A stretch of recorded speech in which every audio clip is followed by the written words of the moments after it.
वसा जनसेवेचा। चिखली तालुक्यातील शेलगाव जहांगीर येथे जमिनीच्या वादातून सौ उषाताई रमेश साळवे यांना झालेल्या गंभीर जीवघेण्या मारहाणीच्या प्रकरणाने परिसरात संतापाची लाट उसळली आहे। या प्रकरणातील आरोपींना तात्काळ अटक करून कठोर कारवाई करण्याची मागणी आता जोर धरू लागली आहे। आज दिलीप भाई खरात यांनी पीडित साळवे कुटुंबियांची भेट घेऊन त्यांचे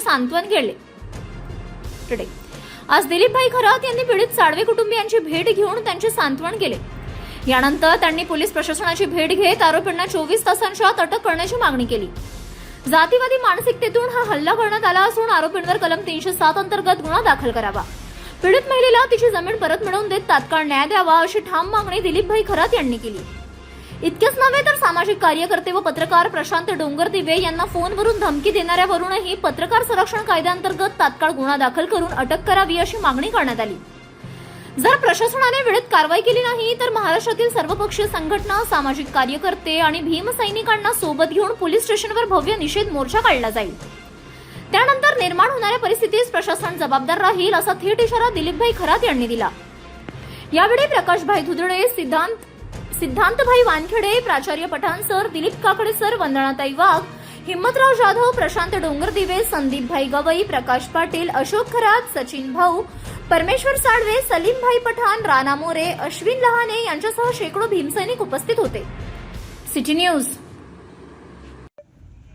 सर्वांना माझे जय भीम। माझं नाव प्रतीक्षा रमेश साळवे, राहणार शेलगाव जागीर, तालुका चिखली, जिल्हा बुलढाणा। सगळ्यांना माहिती आहे की दिनांक 30 रोजी आम्ही शेलगाव जागीर येथे मी आणि माझी आई शेतात काम करत असताना तुरीच्या खोडक्या वेचत होतो। तेव्हा शिवाजी किसन शिराळे, किसन सुखदेव शिराळे, जिजाबाई किसन शिराळे आणि सुनील किसन शिराळे या 4 लोकांनी माझ्या आईला शेतातून ओढत नेलं होतं। खूप बेदम मारहाण केली होती, लाकडी काठ्यांनी आणि लोखंडी रॉडनी मारलं होतं।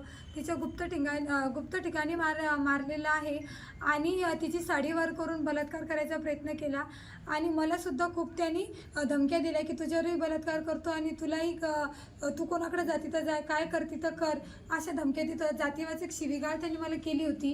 या संपूर्ण प्रकरणामध्ये झाल्यानंतर या दोषीवर कारवाई करण्यासाठी पहिल्या दिवशीपासून माझ्या आंबेडकरी चळवळीच्या सर्व समाज कार्यकर्त्यांनी, पूर्ण माझ्या समाजाने, सगळ्या लोकांनी मला खूप मदत केलेली आहे आणि त्यांच्यामुळेच मला न्याय भेटणार आहे हे मला माहिती आहे।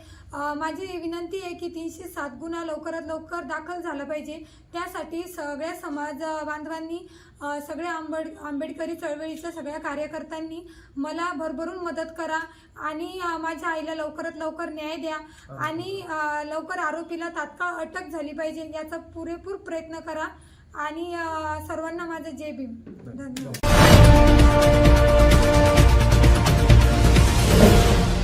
सिटी न्यूज, वसा जनसेवेचा।